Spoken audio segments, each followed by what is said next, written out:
watching Tater Thoughts, the no BS take on current events.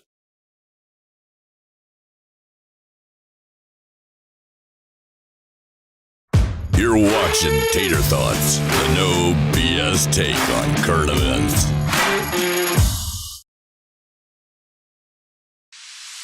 Yeah, you're watching Tater Thoughts, the no BS take on current events.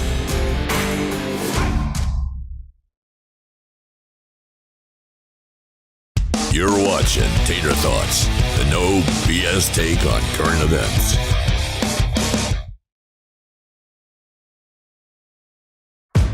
You're watching Tater Thoughts, the no BS take on current events.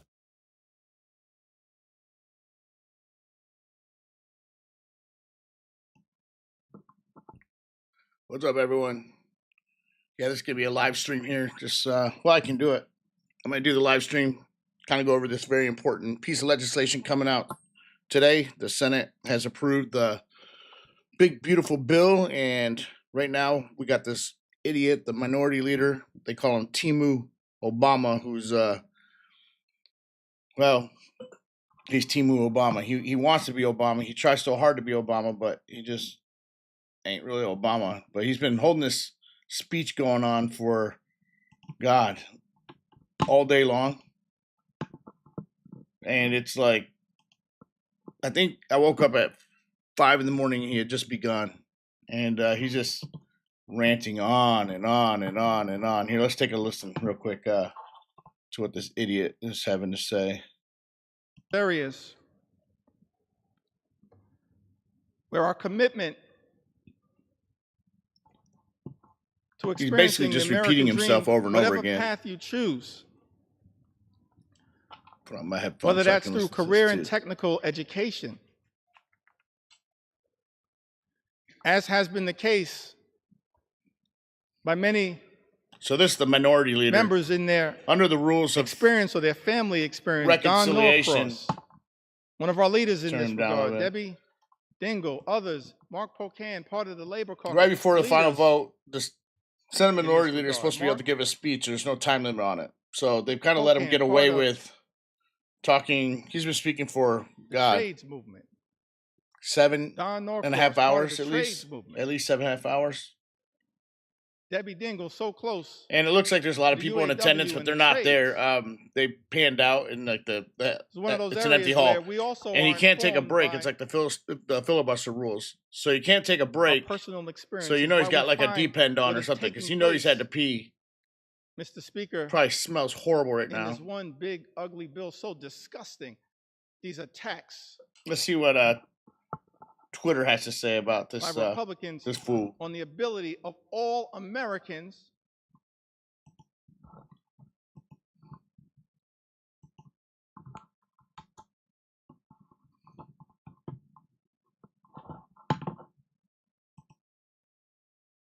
This guy's something else.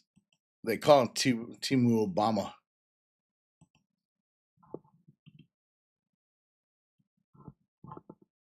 that is in this one big ugly bill. Thankful for the leadership of Richie Neal. Thankful for the leadership of Frank Pallone.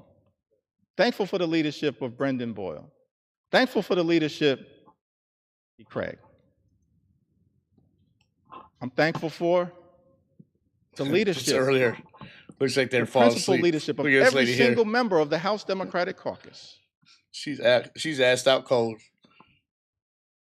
But above all else, some members of House Democratic leadership. Thankful There you go. This is why we have 17% approval rating. Brought to you by Timu. The right is calling Hakeem Jeffries Timu Obama. JD Man says, GOP congressman texted me. I was undecided on the bill. Then I watched Hakeem Jeffries' performance, and I'm a firm yes.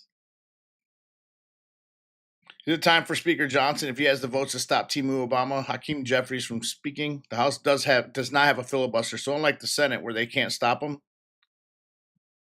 Speaker of the House can. So there's time limit rules. They didn't put a time limit rule, so that wouldn't apply.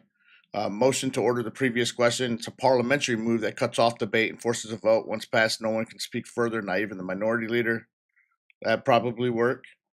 The violation of decorum. If Jeffrey says something inappropriate or violates House rules, I haven't heard him. I mean, I can only stand to listen to him for so long. And then the speaker's recognition power. He has the right to recognize any speaker. So if he de-recognizes this speaker, then, that might work too. So he has several tools. Tampon Tim would be proud of Timu Obama. It's a play off a photo he has holding like this Louisville Slugger.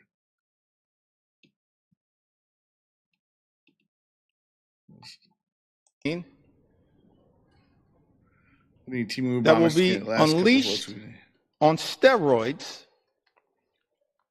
by the deportation machine, a deportation machine that will be unleashed on steroids by the deportation machine, a deportation machine. Yeah, it might be a good thing. Oh, there's the photo of him with that stupid little bat. The bat's like almost as tall as he is.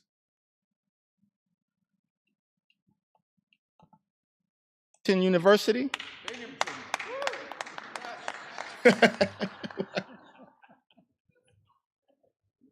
When I first got here, I was surprised to learn actually that I was the first graduate of Binghamton University ever elected to the United States Congress. I was shocked to learn that, but not the last. Because Vindman and Mannion have now joined us. And so we tripled the size of the Binghamton University delegation. I didn't know Vindman. I didn't know that Vindman had gone to Congress. He's the traitor, one that should have been charged with treason for the way he spoke about the president while he was still in uniform. He's like a lieutenant colonel. He thought he was all that, a bucket of chicken. He ain't. He wasn't all that.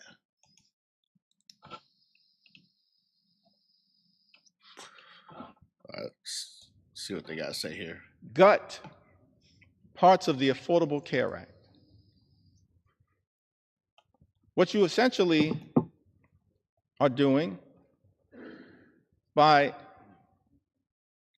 so it looks like they're taking health care away to from the American people, effectively in Medicaid as we know it, gut parts of the Affordable Care Act. What you essentially are doing by stripping health care away from the American people, effectively in Medicaid. In Medicare, Medicaid, if you're not qualified, you shouldn't be on it. I mean, it's that simple. I'm kind of keeping an eye on Fox News as well, kind of see what's going on. Right now, they're just talking about growing number of teens embrace the Make America Healthy movement, which makes sense. We'll pan to that when they get to the actual vote. I don't want to do any copyright violations, so. Timu Obama. Hakeem Jeffries acting like Timu Obama again.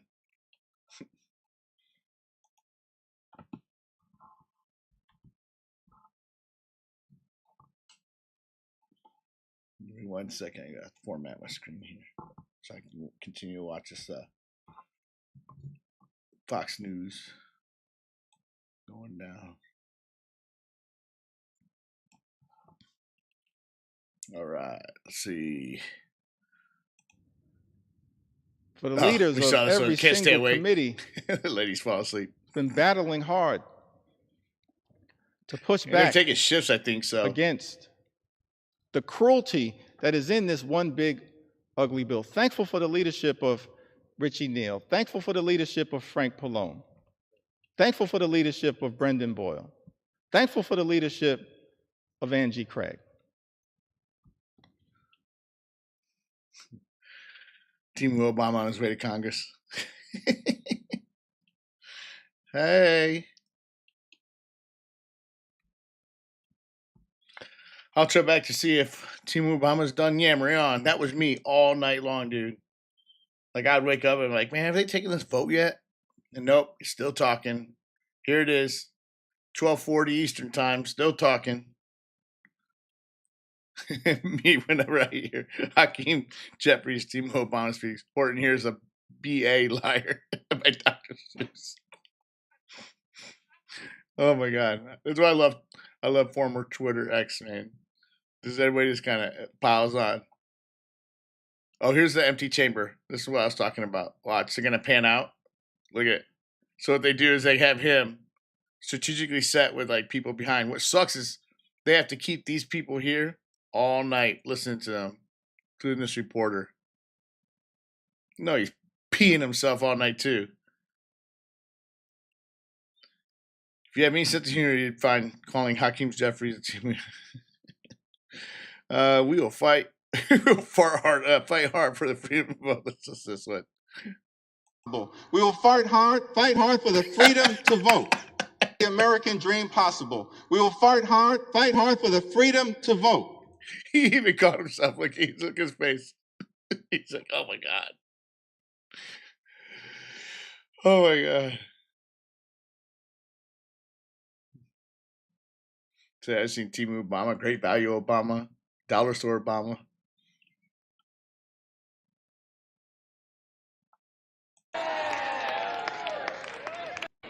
I got so many stories, I feel like I'm in a hip-hop studio right now. Oh, it's like, I mean, he's black and it's like cultural appropriation. Play by the rules, play by the rules, play by the rules, play by the rules, play by the rules. And every single American should be able to afford to live the good life. It's time to end the sex trafficking and the slavery, fentanyl and human smuggling, coyote convoys, the value life and the jobs Work hard, play by the rules, play by the rules, play by the rules, play by the rules, play by the rules, play by the rules, play by the rules. And every single American should be able to afford to live the good life. God bless President Trump. Come on. It's kind of funny. He doesn't even understand the 14th Amendment. Let's see. Let me make something clear. No matter what it takes, we're going to make sure as House Democrats we stand up for the principle that every single child born in the United States of America pursuant to the 14th Amendment is an American citizen. We will never let anyone take that away. Not now. Not ever. Yeah, so Not now. you can sneak into the country. They even have birth tourism packages, and especially in China, where they'll come over 8-9 months pregnant, have a baby, boom, now their kid's a citizen. And if you try to deport them, oh, you're separating families. Oh my God. Or they'll use the child, even as an infant, to sponsor the parent so that they can become citizens. It's a backdoor way into our immigration system. And it's just common sense. 14th Amendment was all about slaves, children born as slaves. So, you know, it's absolute nonsense that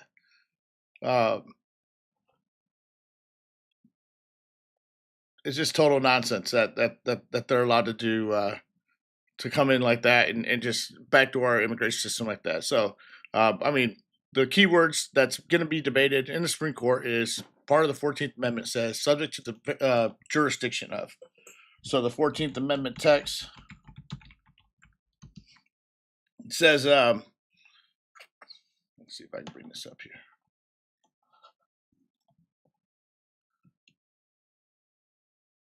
The 14th Amendment to the U.S. Constitution, ratified in 1868, says, no state shall make or enforce any law which shall abridge the privileges or immunities of citizens of the United States, or shall any state deprive any person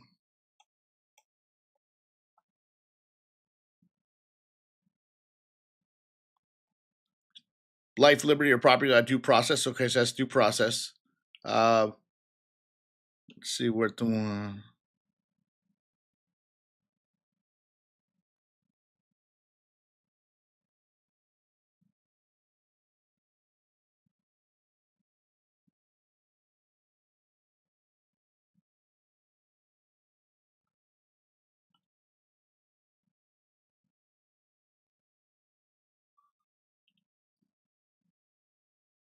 Am I missing it somewhere? Known caller.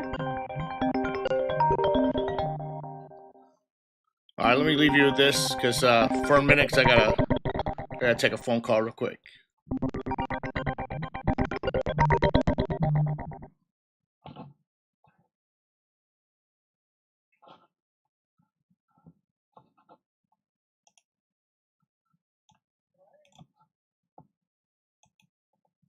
Hello?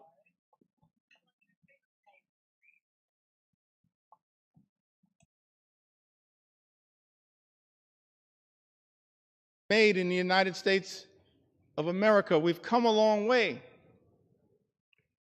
on behalf of working class Americans. There is still a way to go to ensure that in this great country, hardworking American taxpayers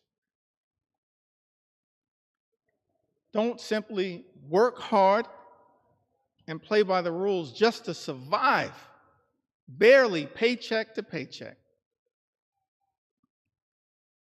but are able to actually thrive. That's the America that we should all commit to work hard towards bringing about. Good paying job, good housing, good health care, good education for your children, and a good retirement. A fair shot at achieving the American Leap. A good retirement, let me reiterate it for the record, that means, Mr. Speaker, that people in this town need to keep their hands off the Social Security and the Medicare of the American people. Keep your hands off Social Security, Medicare, Medicaid, all of the things. Hands off.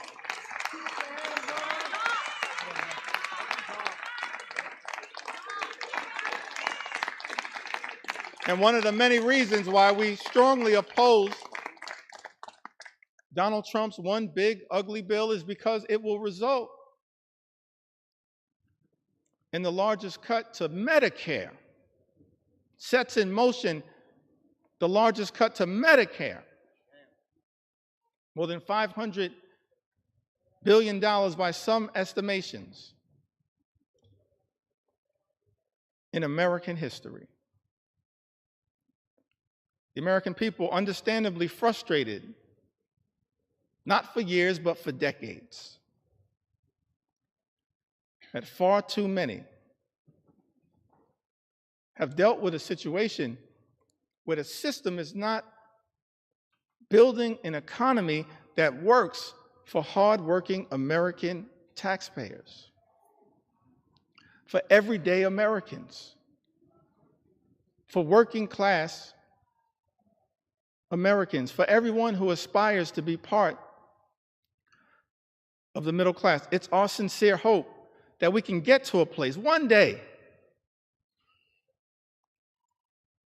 perhaps in a bipartisan way, not connected to this extreme and reckless, dangerous, partisan bill, this one big, ugly bill that will hurt everyday Americans in order to reward billionaires, that we actually can get to the work of lifting up everyday Americans, because the deck has been stacked against you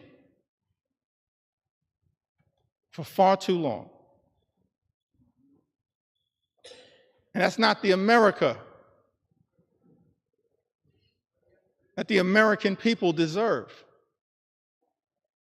And part of the challenge part of the problem, part of the issue as to why we find ourselves, everyday Americans, in this situation. It's because of the dominance of special interests in this town.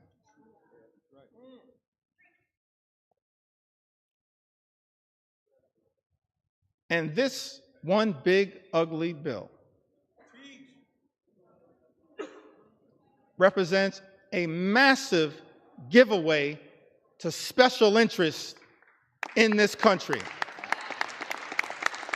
And we reject special interests because our job here in the United States of America, Mr. Speaker, is to protect the public interest at all times, today, tomorrow, always, and forever.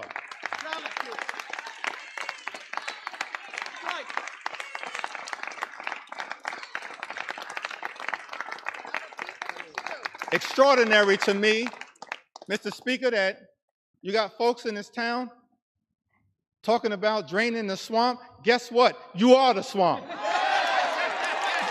You are the swamp. You are the swamp. We've never seen anything like this.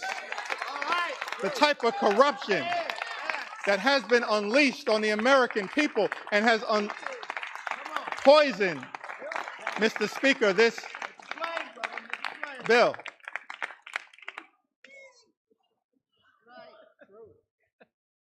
See, you're consulting the parliamentarian, I think.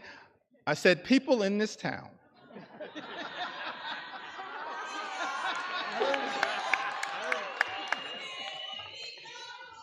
I'm thankful that my grandmother saw fit to have her grandson educated. We've never seen a level, Mr. Speaker, of this type of corruption unleashed on the American people that has made its way into this one big ugly bill. Extraordinary levels of corruption in this town, unleashed on the American people. Corruption on steroids would be an understatement. In terms of what the American people are now being subjected to. So one of the things we look forward to changing in this town, I want to make this commitment, House Democrats. We are committed to making sure that we end corruption once and for all in the United States of America, in corruption in Congress, in corruption at the Supreme Court, and in corruption with the administration. That's part of our agenda, an anti-corruption agenda.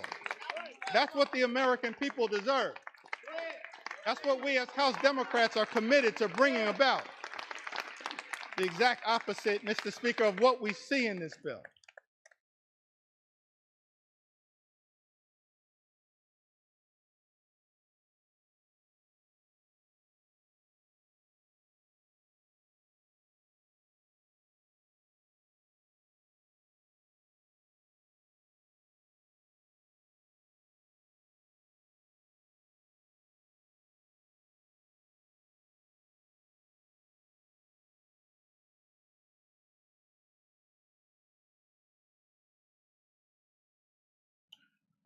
He wants to talk about corruption.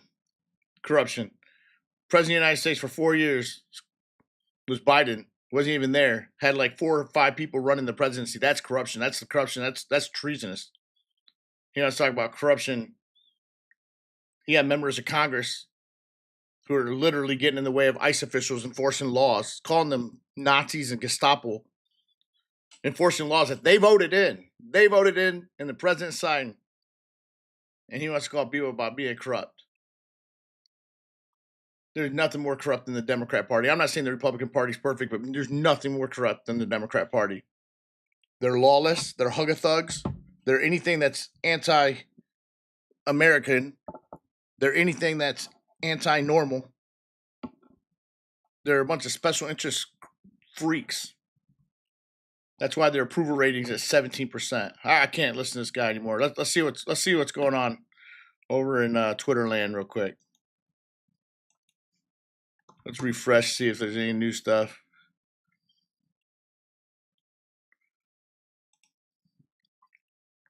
Timu Obama was a loser. Greed. Total loser.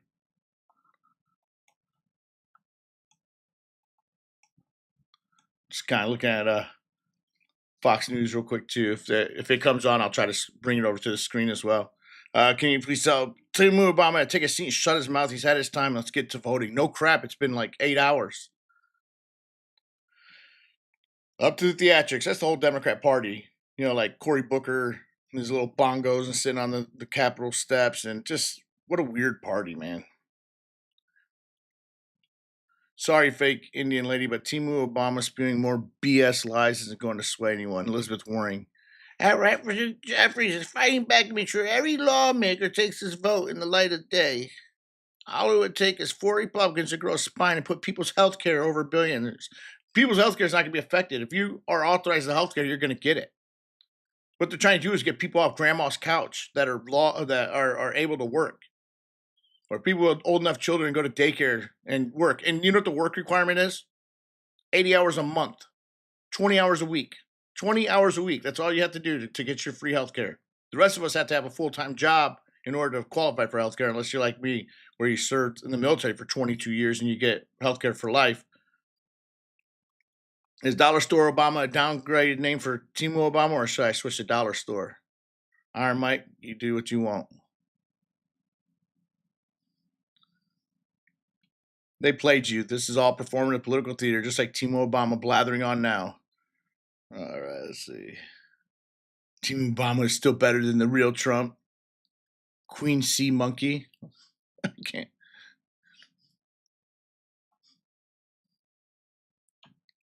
All right, we're going to bring over Fox News real quick. Let's see. Is continuing. He's delaying a full vote on President Trump's One Big Beautiful Bill. And if he speaks until 1:30 Eastern, he will break Kevin McCarthy's record for the longest magic minute speech ever given by a House leader. Whenever he's done speaking, wow, smart. Speaker Mike Johnson it won't let me play it, what's expected but to you be can hear a it. Brief speech. And then we'll see a final vote to decide whether the OB3 reaches President Trump's desk. Kaylee, 8 hours. 8 hours. And this just reaffirms a point that we've seen repeatedly over the past year in particular, which is that all the Democratic Party has right now is performative outrage. They're not providing alternative solutions to the very real issues that this bill addresses, such as tax cuts, immigration enforcement. He's just talking about nothing for 8 hours. 8 hours, and he's The repeated tragedy himself. about that too is he, as a Democrat, could have spent that time perhaps meeting with Republican leaders to talk about the things in the bill, reading the bill, how about meeting with constituents to see what they love about the bill, since it is so good for everyone, but instead it's about grandstanding. Yeah, exactly. And I don't think he cares about any of that. I think what he cares about is self-aggrandizement. He wants to break this record. It's all about him. And this is always the problem with these bills like this. You just have drama queens who are trying to get their moment in the spotlight. Truth. Very true. In 8 hours. So I guess it has the two M's have a nice ring to it, other than magic hours. But Mike Johnson says that this is an utter waste of time. He may be trying to go for a record. He might get it. But he says that it's a waste of time because he's confident that he does have the votes. Yeah, and we've noticed that particularly the Democrats who are up for re-election soon seem to be the ones making all the videos and all the noise, because it seems that they're sort of catering to who they think their voters will be, but constituents. Every House member bill. is up every 2 years for re-election. Like this is just kind of delaying the inevitable vote, and what Mike Johnson says is going to be a passage, and that's why yesterday on the Fox Business Network, I took time talking about what is actually in this bill for families. Help for child care tax relief, help for college education expenses and elementary school expenses. Yeah, so this is just more theatrics, more stupidity. Let's see what the news of the day is saying. Actually, let me go over here, YouTube, see if we can get any actual news going on here.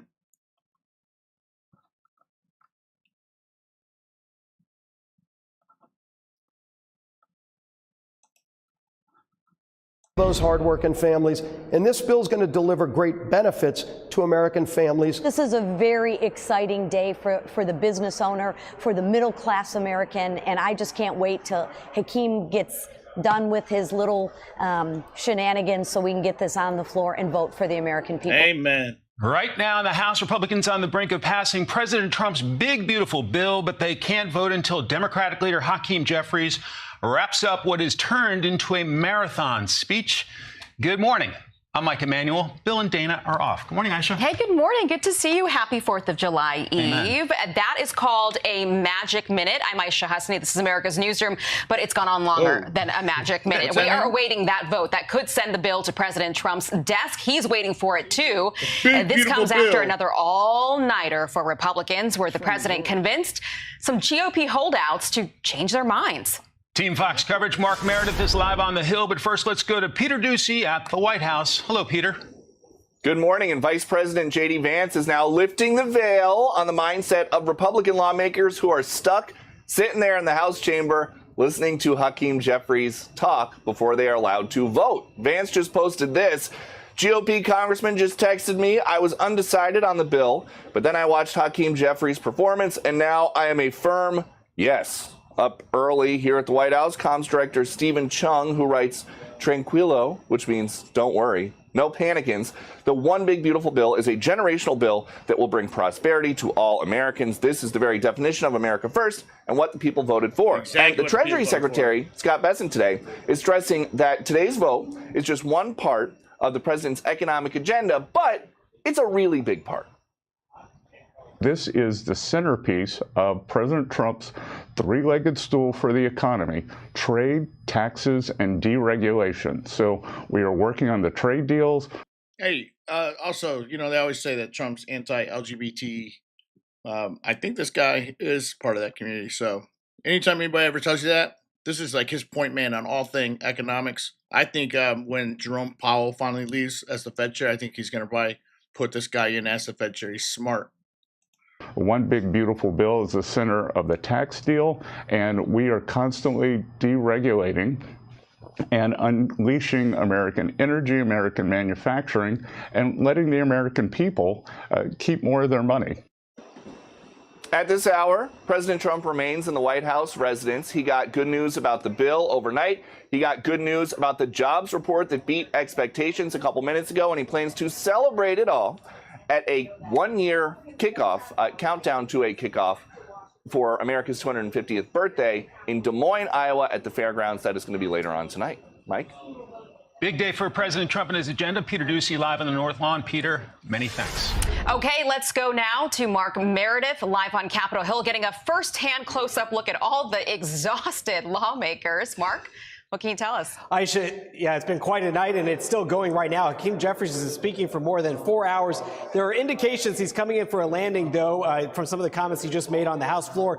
Then we expect House Speaker Mike Johnson to pass right behind me, head back to the floor, and then give a brief speech. And then we expect the vote to actually get underway here for the president's tax and policy package. But talk about what an exhaustive effort it has been for both House and Senate Republican leadership to get to this point. President Trump making it clear he wanted this to happen by the 4th of July. A deadline that seemed almost impossible a few weeks ago, but here we are on the 1 yard line where we're about to expect this bill to make it to the president's desk. We also know there's been so much wrangling happening between the White House, President Trump, and some Republican lawmakers who were concerned about changes the Senate made when it came to not only how much spending was going to happen with this, but what also would happen with Medicaid. There's been a lot of focus here on what the Senate was able to change and why the House was not getting everything that they wanted. House Speaker Johnson basically telling these lawmakers that, yes, this is not a perfect bill that they may have wanted, but this is the package in front of them and that they needed to get it done. We've been talking about the Democratic... Yeah, on that, man, you're never going to get a perfect bill. It's just not going to happen. I'll tell you why. It's a legislative body. So you got to do what Bill Clinton did. Bill Clinton was masterful. He'd probably be a Republican nowadays, not his wife, but excuse me. He would sit there and he would tell all his colleagues, hey, quit trying to vote for perfection. Let's just get the train moving in the right direction. Excuse me 1 second. So, yeah, so this is what this is. This is the biggest, not just spending cut, but when we're talking about spending and government, you have what's called discretionary spending and non-discretionary spending. Non-discretionary spending, since it's mandatory, it has to be funded. And it takes an act of Congress to take it out of that column. This is the first time since I can remember where we're actually cutting that non-discretionary spending. And how are we doing it? We're telling states, hey, you got illegal immigrants on the Medicaid rolls or Medicare rolls. I don't care if it's state funded or not. We're not putting any money towards it. In fact, we're going to withhold money. People got to work.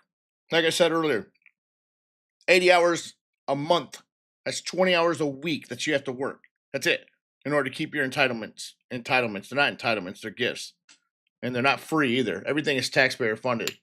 What's the saying? I think from Margaret Thatcher said, the problem with socialism is eventually you run out of other people's money to spend. That's exactly it. And we have. We're $36 trillion in debt. And we are running interest rates. Our interest payments right now, thanks to Jerome Powell largely, is actually more than our defense spending. Our defense spending is our second or third largest expenditure. So, I mean, 20 hours a week to keep your benefits, something that you and I have to work 40 hours a week or 35 or more hours a week to be considered full-time to get those benefits is nuts. And there's a lot of good stuff in this bill. A lot of good stuff in this bill. Is it perfect? Nope. Would I have cut more? Yep. But you're not going to get everything that you want. So all these budget holdouts, there's so much good. There's immigration enforcement. This is the first president to actually shut down the border. Lowest crossings in history. Getting the criminals out of here. Ending sanctuary cities. Reforming Medicaid to where it's for people that need it. And yes, that includes single moms.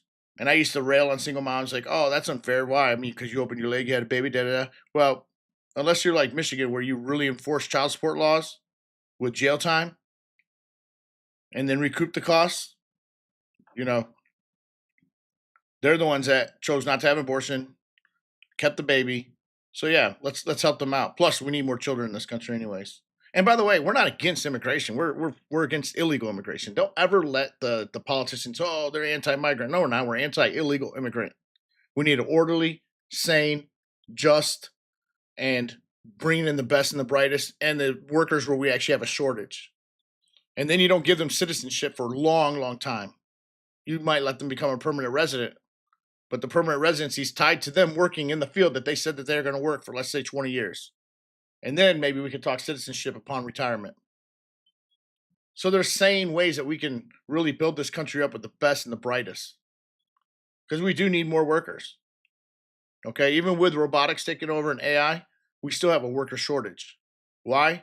Because in the Western world, and really all over the world, except for Africa, we've aborted or contracepted our way out of existence. Our birth rates are not high enough to keep us sustained. So even with robotics, we are going to need more people. And I would rather import people from countries that assimilate well, such as Central America, South America, versus countries that want to impose Sharia law. And I'm not saying I'm for a Muslim ban at all. I'm saying that we have to find very secular countries if it's going to be from any of those types of countries that assimilate well. Religiously, they don't have to turn into our religion, but they also can't kill us for supporting Israel, you know. So, I mean, there's a lot that's in this bill. Let's continue to watch this real quick. Opposition to this as well. They've been screaming that this is going to have a negative impact on food stamp recipients as well as Americans who rely on Medicaid because some of the work requirements that will now go into effect. Republicans say this is all about ensuring that the money, taxpayer money that is going out the door is not being wasted and not being abused. We also know that this is going to be a big focus on the midterms, Aisha, going into next year because they'll be focused on the tax cuts. President Trump saying he was able to extend the tax cuts, which is what he campaigned on. Republicans saying they were able to follow through with that pledge pledge as well. There's also going to be a lot of focus on border security, more money for ICE, more money to ensure that the situation on the southern border is improved upon, something the White House, of course, has spent so much time and effort. We also are looking to see, though, what the final vote will look like if there are those Republican holdouts that will still say they will vote for this package. We don't expect the number to be very big, possibly 2, 3 lawmakers, but that's right now House Republicans expecting this to go through any moment now. Aisha? Mark, very quickly here, just so everybody at home understands, this has taken a very long time to get to this point because of a bunch of Republican holdouts, but by all accounts, it doesn't seem like they really got anything. Aisha, you're right. No, the package that the Senate passed hasn't changed back over here in the House. And members of the House Freedom Caucus, they were shuttling back and forth to the White House yesterday, basically saying, please make some changes. We want to go back to reconciliation. No. But that was considered a non-starter. Hell no. Because you send it back to the Senate, they're going to do the same thing. They're going to send it back. And we have such razor-thin majorities. We need to pass what we got now. I'm tired of these purists. Believe me, I believe in a lot of what the Freedom Caucus and them say on spending. But we got to move the train in the right direction. And this is the right direction. So if you're in one of those states with one of these holdouts, you need to contact your congressman after you like and subscribe to my channel on YouTube. Make sure you like these videos. It's probably the best way to get this content out there. And I really enjoy doing this. I'm not doing it for money. I just do it because I really enjoy it. And I've always wanted to do something like this. I had it started with Nightcaps with Nate back in the day. Went through some life changes and kind of threw me off. But now I'm back and I'm putting out videos every single day. Make sure you like, subscribe. Believe it or not, every 10-minute recorded video I do takes hours to put in the B-roll footage and to get it right as good as I can without an editor. So I'm not a professional. I'm here, but I've always been really into current events, and I'm really good at talking about it. By the way, if you ever want to do a live show like this, or we can do it nightly, I can care less, and you want to co-host, let's do it. I like those better than my recorded videos any day because you can sit there and talk, banter, debate. If you're a liberal, I'm down. Most of my audience probably won't agree with you, but if you can take the heat from the comments and just ignore them, I'm down. Hit me up. Hit me up. In fact, I'll give you an email address. It's SFCK, like Sergeant First Class Kerr, SFCK US Army at yahoo.com. SFCK US Army at yahoo.com. It's an old email address I had from back when I was in the Army. But if you want, hit me up and we can schedule you in and we can do some live shows. I would like to get as many people as possible so that at least Monday through Thursday probably is when I'll do most of the live shows. And Fridays I might, if you like sports and you're good at knowing about all the teams. As you can see, I'm a huge Detroit fan of all things sports. Our Tigers are doing good. My Lions are doing pretty good. The Pistons did pretty good. And the Red Wings did. I mean, it's the first time I've seen 4 decent teams coming out of Detroit at the same time in a very long time. So again, like, subscribe. If you want to be on a show, we can do live shows. I would like to get it to where I'm doing live shows instead of recorded videos every night. Something like this. I really enjoy it. We do it on Facebook streaming live and on YouTube live. So, hey, I want to check out this story real quick. I haven't seen this. Son of a state rep charged in connection with missing teeth. Right now at 5, we have new. That's not good for politics. And it says Greenwich, so I'm thinking it's Connecticut. Details on a Connecticut state representative's son who was arrested in a missing persons investigation. It all stems from a 3-day search for a missing 15-year-old West Haven girl. This is 5 days ago, by the Your way. reporter Dylan Furin has the details. 15-year-old missing girl. Man, I hope she is found alive. Little bunhead. From Milford Superior Court. Police arrested 22-year-old Chris Aniskowicz last night. He's the son of State Representative Chris Aniskowicz, who represents the people of Clinton, Killingworth, and Westbrook. West Haven police started investigating after a 15-year-old girl went missing last weekend. Chris Anaskevich didn't say much in court today. Police say he's already done enough, accused of picking up a 15-year-old girl at her house last Saturday night. The girl's mother called police and filed a missing persons report, unsure where Anaskevich was allegedly bringing her daughter. Her mother was also begging for the public's help, claiming she was with Anaskevich, who's 7 years older. When police called Anaskevich, he allegedly told them he does not know where the victim is, claiming he is in Florida. Police say the phone number he used had a Florida area code, but officers quickly realized Anaskevich intentionally created a spoof phone number through TextNow to mislead law enforcement to his whereabouts, claiming Anaskevich began to become uncooperative and he sounded angry on the phone. During the 3-day search, police even got a hold of the 15-year-old girl on the phone. Police say she stated she was fine and did not want to return home. But with her being a minor and her family worried, police continued investigating. Using information from multiple phone companies, Instagram and Snapchat, police were able to figure out the girl was in New York City. With help from the NYPD, friends picked up the girl in Brooklyn and she was driven back to Connecticut. Anaskevich was arrested in West Haven last night. Police snapped this mugshot, charging him with custodial interference and interfering with an officer. His father, State Representative Chris Anaskevich, released a statement today, writing, "This is a sad and upsetting day. I am disappointed in Christopher's actions, but he understands that he must now be held accountable for them. Out of respect for the people involved in the process, I will have no further comment." Ah, that's terrible. Yeah, he's a Republican's kid. Man, oh man. Sex some of this other.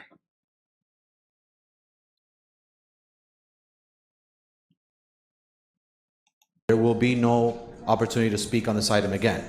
I'm only saying this over and over because I want to give you all the opportunity to speak on this item. The question you need to answer is that, do I want to speak today? Or do I want to reserve my rights in the future to intervene in the event that it comes back? I hope that this is clear. It is your choice. You know that we, my colleagues and I, we always want you to hear your voices. We want you to be here. We want to hear your voices. We will work with the administration and make sure that those questions are answered. Thank you. That said, I'm going to continue public hearing, and those that wish to speak may speak. I think Commissioner Bastien explained it perhaps better than I did.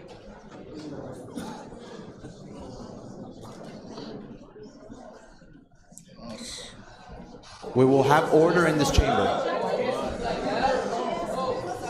See, it's the problem with liberals, man. They can never just speak. So they said, hey, you get one chance to speak for a lifetime on this issue because they don't want people coming in repeat speaking all the time. And you see that a lot of time at town halls and stuff. And that's a big-ass county, too. That's Miami-Dade. So what happens? Instead of just being able to speak, no, liberals always have to cause a scene, always have to end up talking out of turn, just like that Senator Padilla did. And I think people are just tired of all the not rallies, not even rallies, they're protests that turn violent and stuff. People are just tired of it. We will have order in this chamber.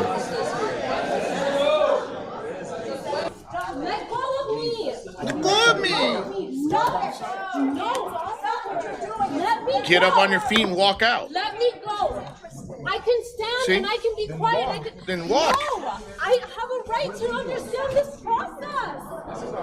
Stop it! And then they'll be the victim. There you go. There's the rest of them. They encourage this honestly. Let me go! Stop it! You don't need to do this! I just needed a moment! Stop! Let her go! Let her go!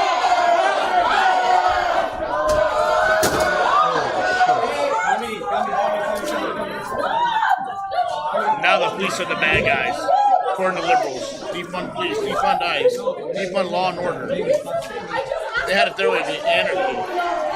Open quarters. Like, were these kids not raised right? Everybody see me right here. Do you forget that? Look at your last names. Look at your kids. Look at your last names. Where you coming from? Look at your last names.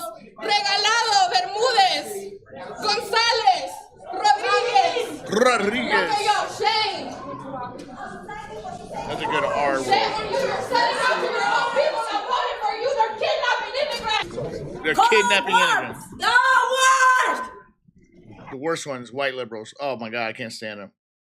They're kidnapping immigrants. No, they're enforcing the law. That's like saying, oh my God, they kidnapped a drunk driver. They kidnapped that state senator's son that's in charge of the missing girl. Oh man, they kidnapped him off the streets. No, they didn't. They arrested him and they're gonna process them. It's called due process, and they always scream about due process.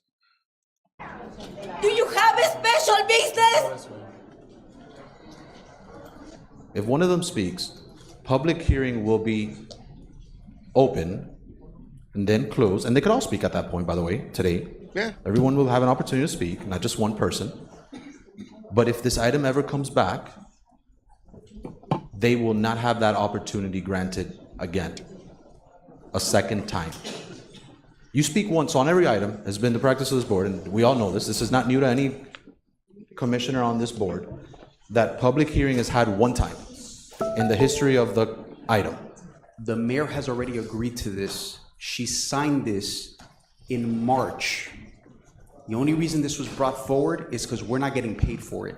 That's the only reason. I'm looking at this in a fiscal perspective. We have a $400 million deficit. The administration can explain whether we're getting reimbursed or not. All this does is make them reimburse us. That's it. I have been told the administration has been doing this since 2019.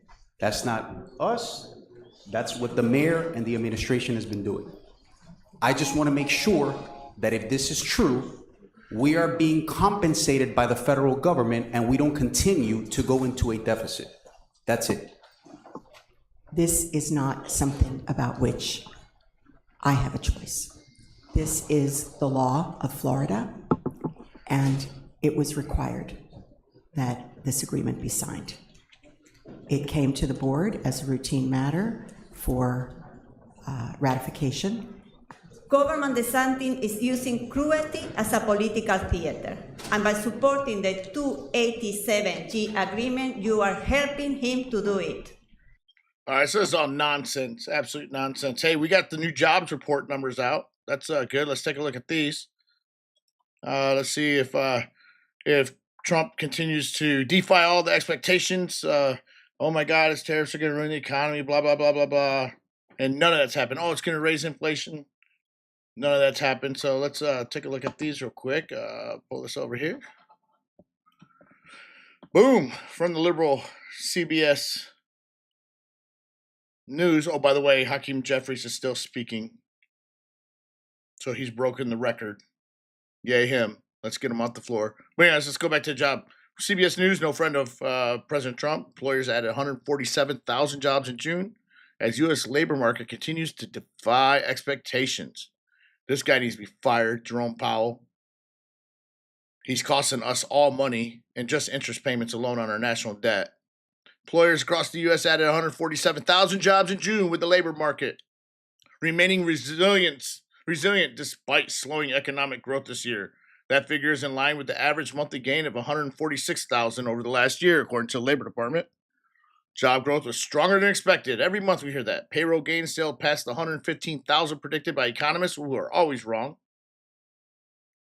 And the nation's unemployment rate fell to 4.1 from 4.2. Means that the labor market means solid. It remains solid. I think they meant to say remains solid even amid significant uncertainty. So that's one take on it. And of course, Clinton News Network, Communist News Network, has hidden bad news in the June jobs report. They can't just say, oh man, we're wrong again. We're wrong every single month. We're always wrong. In the face of it, the June jobs report presents a robust picture of the U.S. economy with a historically low unemployment rate, a healthy number of jobs added, and wage growth that outpaces inflation. But a closer look at the data reveals blemishes that could mar that rosy outlook with President Trump's economic policies as the most significant common denominator. They say expectations was 117,500 net jobs, but we got 147,000. CBS News said it was 115,000. With a healthy upswing in traditionally steady industries like local and state government, notice not federal government. Remember, all 4 years of the Biden job growth went to either immigrants in the private sector or federal government employees. So even with all the layoffs that they've done, trimming the fat and the bloat of the federal government, we're still having great job numbers coming out. Government, education, leisure, and hospitality. I wonder why that is. Because when you remove underpaid, slave wages,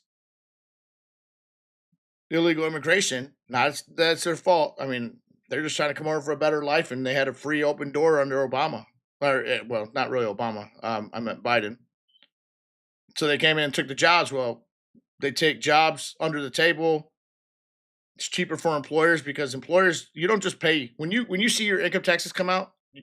As a former business owner, I'll tell you, those taxes are matched by the employer. So with Democrats who love taxing so much and all about bringing in money to the to the government so they can blow it on stupid stuff, they don't realize that when we're paying all these immigrants under the table, you're also, not only are they not paying taxes, and they might later in the year using their ITIN number, but they're not paying taxes, and the employer's not doing the match taxes. So it's defunding Social Security, Medicare, and all the traditional tax dollars that go to the federal and state government. So the Democrats should really care about under the table illegal immigration. But leisure and hospitality and healthcare. Healthcare is always going to rise because we're aging.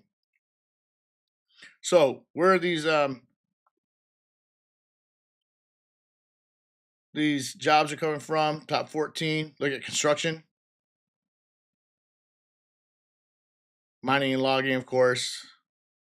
Professional and business services going down. That's not good. That might be the AI revolution going there. Even the dreaded monthly revisions offer promise. April and May were both revised upward, while in previous reports, prior months have tended to see sometimes hefty downward revisions.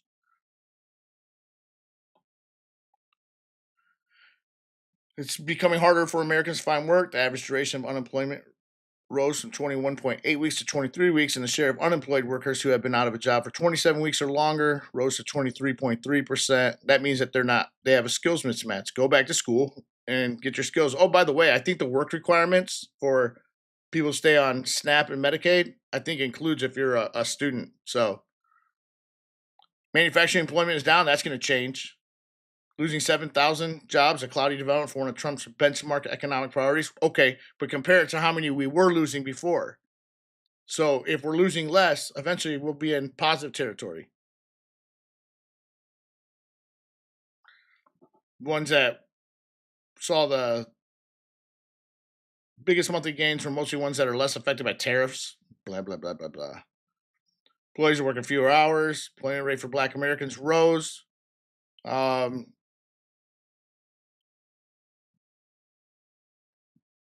lot of that's tied to, the education achievement gap.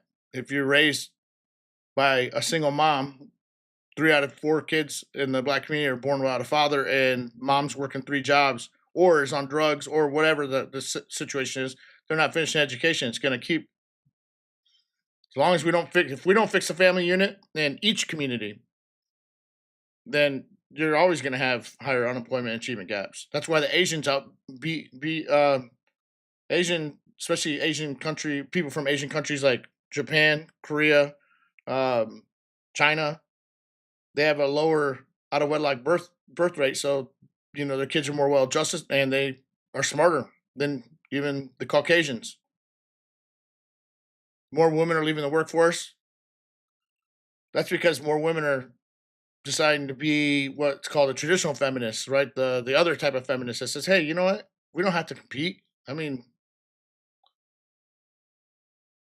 look at 338,000 left while 183,000 men joined. Good. Men, get off your butts and start taking care of your family. Wage growth gains have slowed. Still good. We last month we recorded the largest blue collar wage growth in 40 or 50 years. Some fuzzy math, mostly because the U.S. lost more than 1 million foreign-born workers. So unemployment rate went down, and the size of the labor force was also down because we've lost more than 1 million foreign-born workers in the last quarter. That rebalancing essentially allows the jobless rate to stay unchanged or even drop despite an increase in the number of people out of work. About those workers, Trump's policies include a large-scale immigration crackdown and targeted deportation of workers, depriving companies of what has been a key sector of the labor force in recent years. Key sector, yeah. At the expense of whom? The actual taxpayers?